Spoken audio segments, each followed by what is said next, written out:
When I was asked when I stopped being happy, I needed to take a deep breath before answering. Not because the answer was complicated, but because, until that moment, it had never been said aloud. My name doesn't matter as much as the silence that has accompanied me for years. I am 63 years old, and if you ask anyone who knows me, they will say the same thing. She is calm. She doesn't complain about anything. She doesn't talk about happiness or sadness. She always seems neutral. And I never corrected anyone. I never said it wasn't coldness. I never explained that it wasn't indifference. I never said it wasn't a lack of emotion. Because, in truth, I knew exactly what happiness was. I just didn't know how to talk about it anymore without feeling like something was missing inside. At family gatherings, I smiled at the right moment. On birthdays, I clapped. When someone asked, "Is everything all right?" I answered yes, always yes. I wasn't complaining. Nor was I celebrating. People thought it was strange, but they got used to it. I became known as the one who doesn't get excited, the one who doesn't get cheerful, the one who never talks about joy, and maybe it was easier that way. As long as no one asked, I could keep pretending I didn't miss anything. Then, one ordinary day, without warning, without any drama, someone looked me in the eyes and asked, "But when did you stop being happy?" The question wasn't asked as an accusation. It came out of curiosity, out of concern, from someone who genuinely wants to understand. And there, in that second, something inside me trembled, because I realized it wasn't that I didn't know what happiness was. It had existed, it had been real, it had been mine, but at some point in life, it was taken from me, and it didn't happen all at once. It wasn't with a shout, it wasn't with an explosion, it was in the silence, it was in what I never talked about. It was the day I moved on, but left something essential behind. At that moment, faced with that simple question, I understood.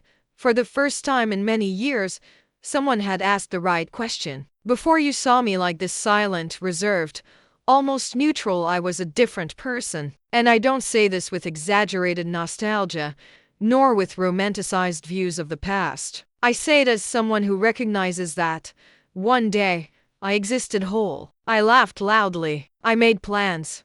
I woke up wanting to live the day, even when it promised to be difficult. Happiness, for me, was never something grand. It resided in the little things. It resided in the coffee brewed early, in the clothes laid out the night before, in the way I lovingly organized the house, even without a planned visit. It resided in simple conversations, in small expectations, but full of meaning. There's always someone who gave shape to that happiness.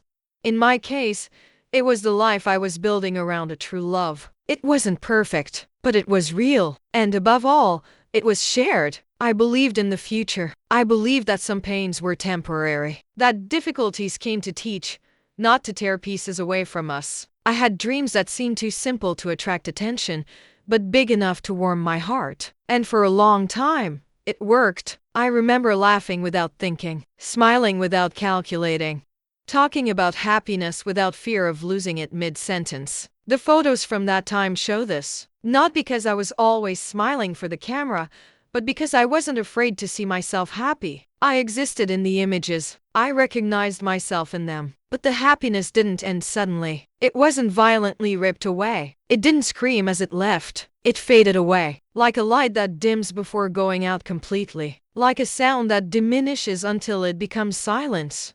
And the most dangerous thing about all this is that we get used to it. In the beginning, I still tried to maintain the rituals. I still smiled out of habit. I still said it will pass with conviction. I still believed it was just a difficult phase. But something was different. Something had shifted inside me. I continued waking up early. I continued doing what needed to be done. I continued being responsible, present, correct. But I no longer felt the same way.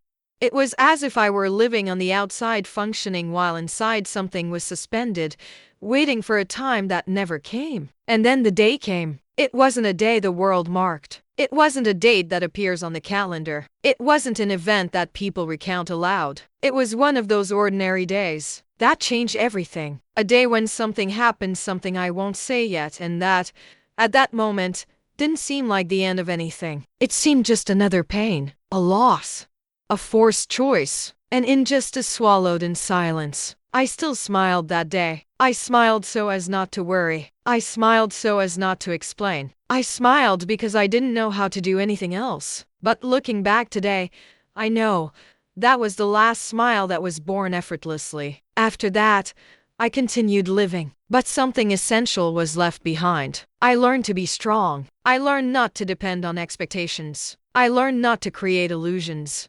I learned not to talk about happiness, because talking about it reminded me of what I no longer had the courage to feel. And so, without realizing it, I became the woman people see today. The one who doesn't complain. The one who doesn't vibrate with joy. The one who doesn't speak of happiness. Not because I don't know what it is, but because, for a long time, I thought I no longer had a right to it. And it was there, at that point in my story, that my smile began to die. Today, my life is organized. It works. I keep to schedules, tasks, and commitments. Those who look from the outside usually say I'm strong, responsible, someone who made it in life. I wake up early. I make my bed. I make coffee the same way every day. I take care of what needs to be taken care of. I help those who ask for help, but I never talk about myself. I've learned to converse without exposing myself, to answer without revealing anything. To smile enough not to seem rude, but never too much so as not to raise questions. People notice. They always notice. You never talk about happiness. You don't complain. But you don't celebrate either. It seems like you're always distant. I listen to everything in silence. I don't disagree. I don't explain. I don't confirm. Because explaining would require returning to a place I spent years avoiding. I've become that person who solves problems but doesn't share. Who welcomes but doesn't fully commit. Who is present but never completely. At family gatherings, I'm quieter. At birthdays, I avoid the center of the table. When someone brings up the subject of dreams, plans, or joy, I naturally deflect. The important thing is to have health. Each day is a new day. We just keep living. These are ready answers. Confident. That don't leave room for dangerous questions. Sometimes I notice curious glances. Other times, I hear low, snide comments. She's strange. She doesn't like to talk. She seems cold.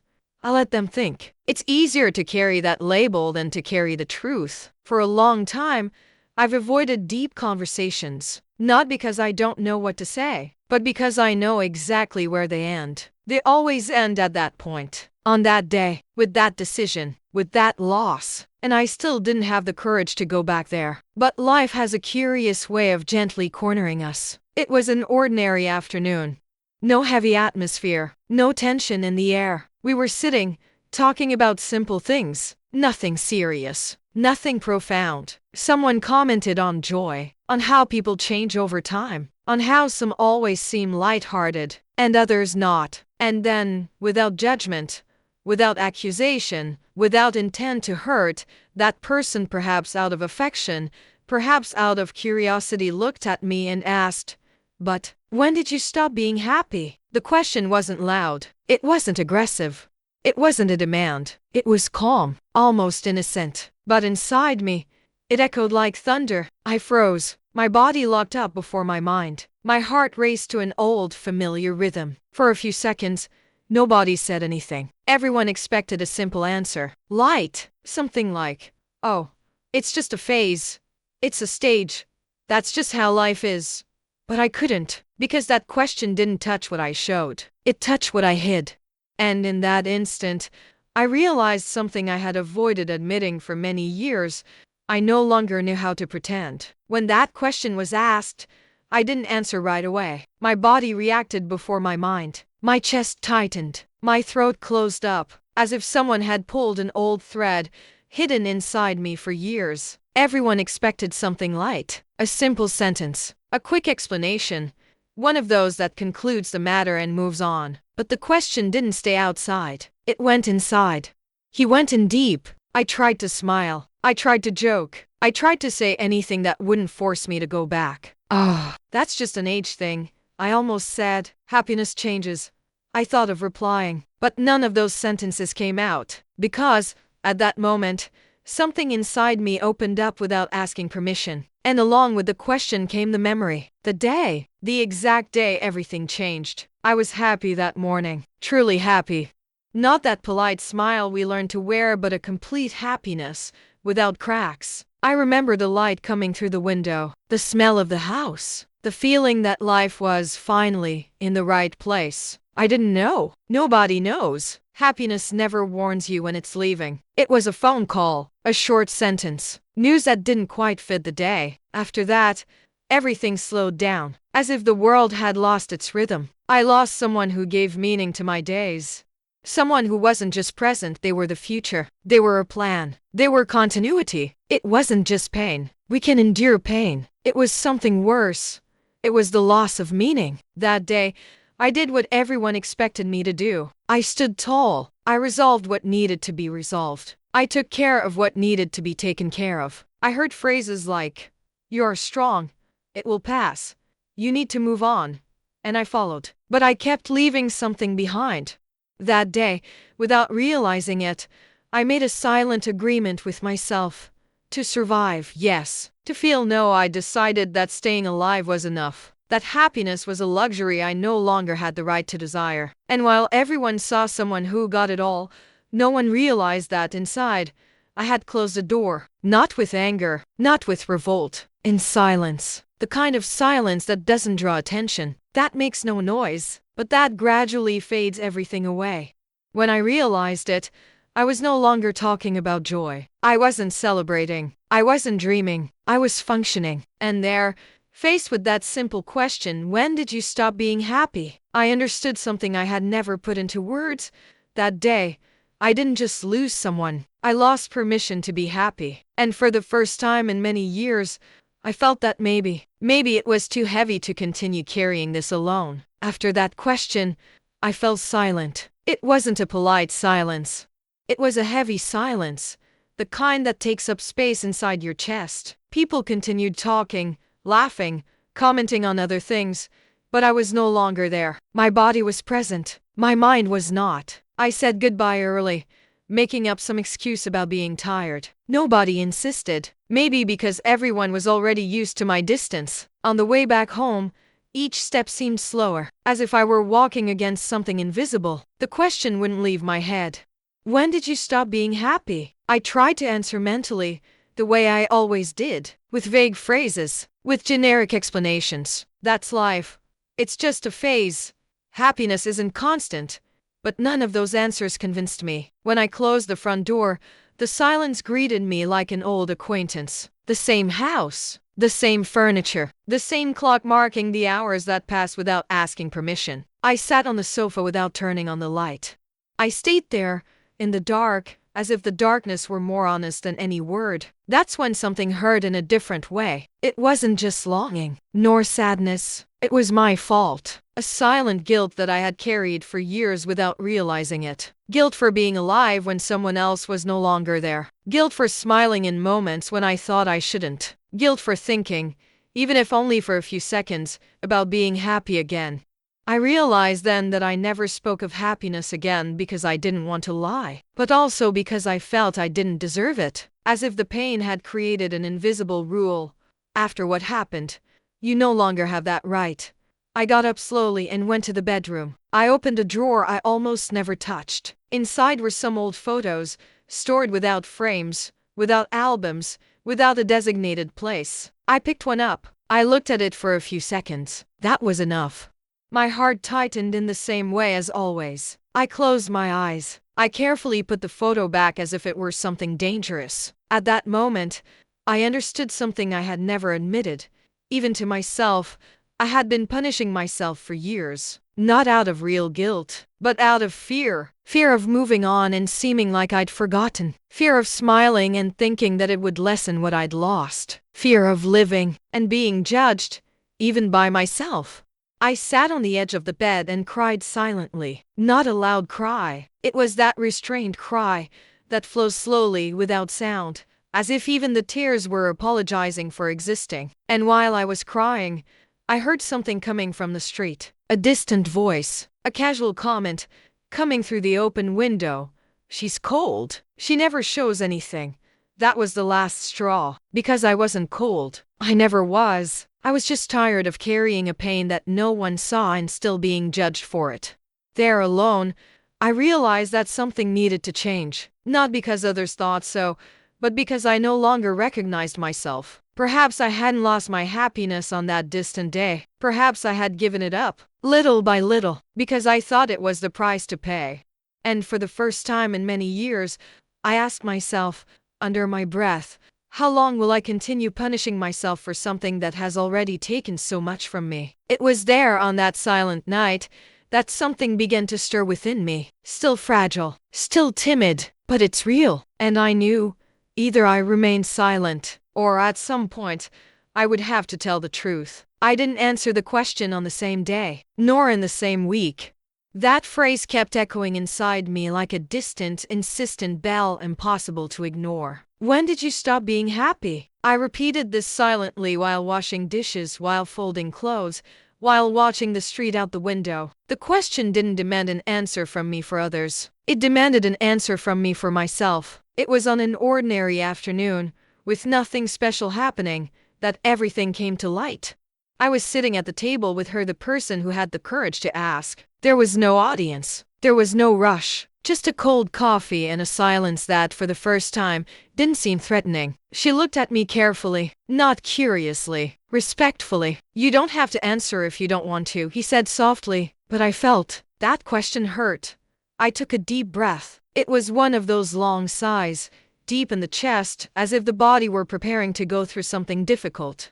My hands trembled slightly. I rested them on the table to disguise it. I never answered because I never said it out loud. I began. My voice came out lower than I expected. Not even to myself.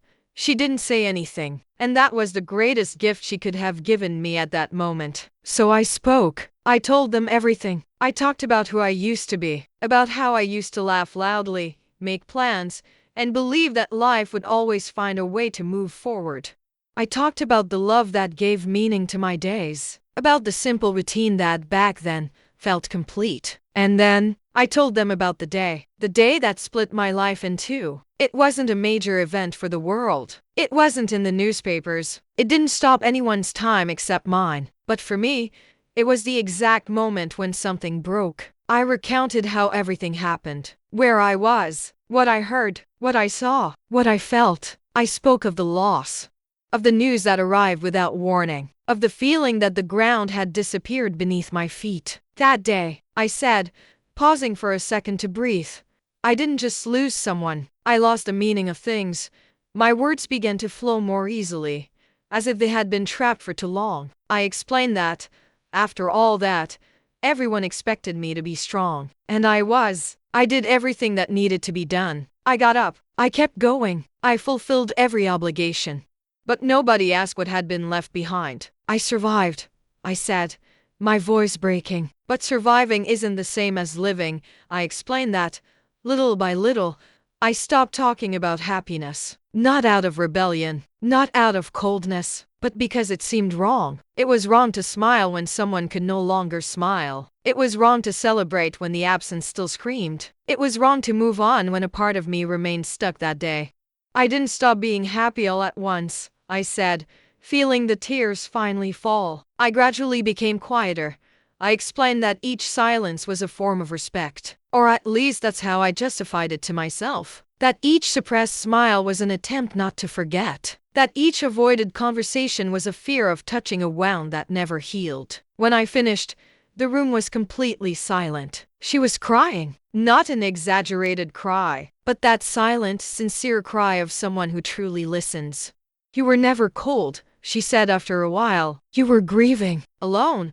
That sentence hit me like a hug that came late, but came nonetheless. For the first time in years, I felt that someone had understood. Not corrected me, not rushed me, not tried to fix my pain. Understood. I slowly wiped my face. My chest ached, but it was a different kind of ache. It was the ache of something that was finally being named.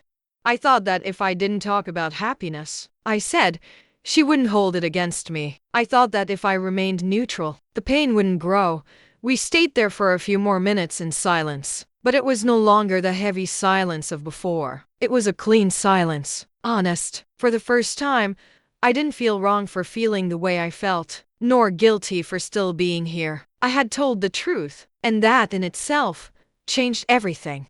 At that moment, I understood something I had never allowed into my heart. Pain didn't make me any less human, and talking about it didn't diminish the person I had lost. On the contrary, giving voice to that story was a way of honoring everything that had been experienced. And when I got up from the table that day, I wasn't healed, but I felt whole in a way I hadn't felt in a long time. Happiness had not yet returned, but, for the first time, it no longer seemed forbidden. After that day, nothing changed immediately on the outside. The house remained the same. The routine was similar. Mornings still started early, and nights still ended in silence. But inside, something had shifted. It wasn't sudden joy. It wasn't excitement. It was relief. A discreet, almost timid relief, like someone who can breathe again after holding their breath for a long time without realizing it. In the following days, I found myself thinking about that conversation more often than I imagined. Not with acute pain, but with a strange feeling of honesty. As if, for the first time in years, I had stopped lying to myself. I hadn't lost the right to feel. I had forbidden myself. I realized I had spent a lot of time believing that moving on was a form of betrayal. That smiling meant forgetting. That feeling something good erased everything that had been lived. And that hardened me inside. People started noticing small changes. Nothing dramatic. Nothing that could be pointed out. But I started to stay a little more involved in the conversation. To answer with complete sentences. I didn't immediately shut down when someone talked about joy, plans, the future. I still didn't talk about happiness, but I no longer closed myself off when the subject came up. It was strange to realize how much I had distanced myself from people, not for lack of love, but for fear of feeling. Fear that any emotion would reopen a door I had spent years trying to keep closed. At a family lunch, someone commented on something simple, an old memory, a laugh from another time. Before, I would have changed the subject. I would have pretended not to hear. That day, no, I heard. And for the first time, I let the memory pass through me without trying to push it away. Did it hurt? A little, but it didn't hurt like before. Because now I understood that the pain didn't come from the memory. It came from the constant attempt to erase it. Something else began to happen, almost without me realizing it. I stopped punishing myself. For years, I carried a silent guilt, a feeling that I didn't deserve lightness, as if existing fully was a privilege I had lost that day. But after speaking aloud, something reorganized itself within me. I began to accept that continuing to live doesn't diminish what was lost, that feeling joy doesn't erase the absence, that honoring a history doesn't require disappearing along with it. One afternoon, someone suggested taking a picture, a simple, unimportant thing, and for the first time in a long time, I didn't feel that immediate tightness in my chest. I didn't say yes immediately, but I didn't say no either. I stood there thinking. I realized I didn't need to go back to being who I was before, nor pretend nothing had happened, nor force myself into anything. I just needed to stop hiding. I accepted the photo, not with an open smile, not with enthusiasm, but with presence. When I saw the image later, I didn't cry. I didn't distance myself. I didn't turn my face away. It was just me, with everything I'd lived, with everything I'd lost, and with everything that still remained. And that was enough. People started looking at me differently, not because I had completely changed, but because now I was a little more present, more accessible, more human, more whole. And I realized something important. No one ever demanded happiness from me. That demand always came from myself. I was the one who thought I needed to choose between remembering or living, between honoring the past or allowing for a future. But the truth is that one thing doesn't exclude the other. Today, I am still a silent woman. I am still reserved. I still carry a story that isn't light, but I no longer carry shame for it. I don't feel wrong for having been affected, nor weak for still feeling. And above all, I no longer feel guilty for continuing to be here, because I finally understood that happiness doesn't have to return in the same way. It can return differently, calmer, more discreet, more mature, and that's okay. I didn't need to go back to being who I was. I just needed to stop punishing myself for having survived. And in that new silence later, more honest I realized that life could still reach me, without haste, without demands, in my own way. Today, when I think about all this, one thing becomes very clear to me. Not all silence is empty. Sometimes it's just pain that never found space to be expressed. For a long time, I was seen as someone distant, cold, neutral, someone who didn't talk about happiness. And people interpreted that in whatever way they could. Some thought I was bitter. Others thought I simply didn't know how to feel joy. Few imagined that behind that silence, there was a whole story trying to survive. The truth is that nobody wakes up one day and decides to stop being happy. It almost never happens all at once. Happiness doesn't go away screaming. It becomes quieter. It gets smaller. It gets postponed. It gets saved for later, until one day we don't even realize it's not there anymore. I learned that judging someone by what they don't show is dangerous, because the absence of words doesn't mean the absence of feeling. Often, it means excess. Excess of memories. Excess of loss. Excess of things that hurt more than the person could bear. I also learned something important about myself. I didn't need to prove anything to anyone, nor explain my pain to be respected, nor perform happiness to be accepted. But I did need to be honest with myself. I needed to admit that I kept quiet not because I was too strong, but because I was too tired. And if you're listening to this story now, maybe it touches something inside you. Maybe you too have kept quiet at some point. Maybe you stopped talking about happiness not because you don't know it, but because it was interrupted by something no one saw. That's why I want to ask you carefully. Do you remember the last time you felt truly happy? And after that, what happened? Did you allow yourself to feel again? Or did you gradually close yourself off, thinking you had to endure everything alone? If this story resonated with you, I invite you not to ignore it. Comment, share, like. Here, we don't demand happiness. We listen to stories, because sometimes all someone needs is a place where silence is also respected.